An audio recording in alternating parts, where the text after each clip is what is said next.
So Going back to that question, yes, it's a long journey because I started off as an agent. After a few months, a few years, I got got inspired yeah. to become a leader. Then I opened my own branch. Eventually, I was part of a franchise, which again we grew from one office to 10 offices.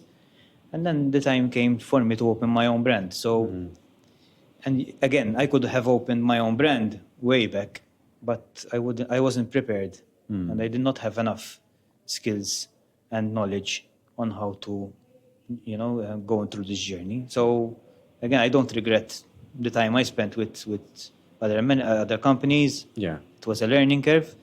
I think I've learned a lot, and I gave my share as well. And nowadays, it's my opportunity to create my own brand.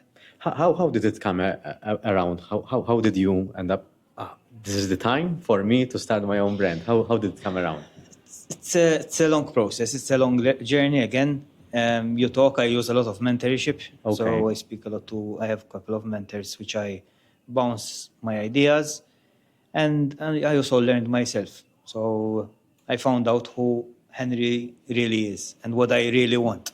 Okay. Because during this journey, I found room to grow.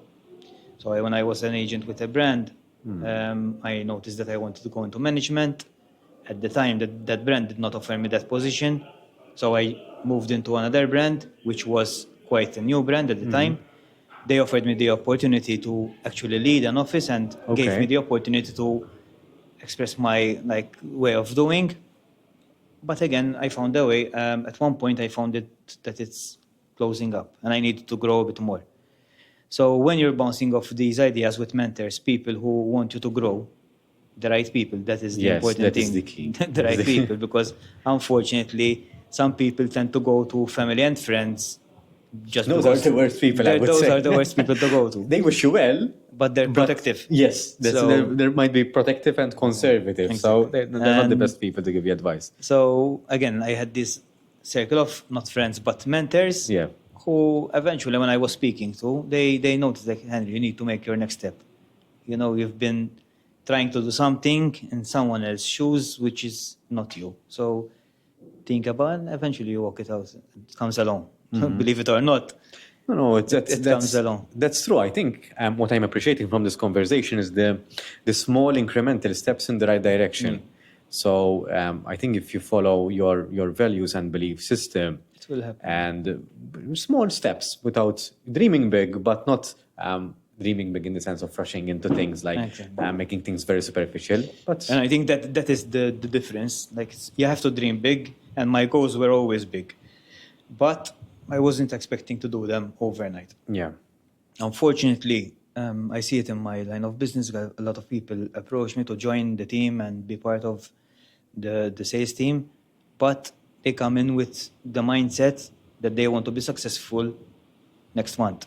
yeah. It's a journey. You have to take your time. You have to soak it in, understand exactly what you really want. Because the moment I understood myself, I make 10 steps forward. Yeah. But if you don't understand exactly why you're in the business, it's like a constant chase and constant battle, which eventually someone will win, someone will lose. Yeah. So understanding exactly what you want and why you're in the business, it's a very important step in the journey. And you do the recruitment yourself, or you have someone else internally who does that? for you? Nowadays, I'm structuring myself, and I have a manager at the office that has now sort of pushed me into. It's been over a year or two now, doing a second interview. Okay. Because I'm a guy that wants to give an opportunity to everyone, All right. which I don't want to close it off. But again, Yes. if you're coming into the office with a mindset which isn't compatible with Yes, the team, yes. I've learned that it's a more of a damage rather than Yes. helping me out. And also for the person. So if the person in front of us is not committed to certain hours of work, is not committed to grow and learn new stuff, I'm damaging him, giving him the opportunity because I'm wasting his time. Yes. As you mentioned, we are paid by commission. So letting everyone in is not something good. It is something which damaging my brand and also their time. So again, through Sandra, which is the manager which works with us at the office, we've created a process of a second interview. So Okay. luckily enough, if I tend to go in that direction of giving the opportunity, I have someone else to bounce the idea and give me the values. Are they matching with the office? Is the person, really wanting to grow, or is it just out of an emotional decision? And nowadays as well, we have team members that help us in training. Okay. I believe as well in people in the industry, so people who already are or were in the industry and are now sharing their knowledge with the newbies or people who work at the office. So we structured ourselves with most of them with people who've been in the industry quite a long time. So, And that really works, I suppose, because you can get the newcomers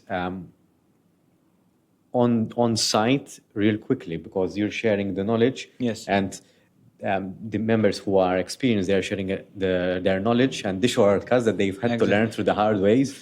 So instead of taking them 5 years to reach a certain level, they can reach that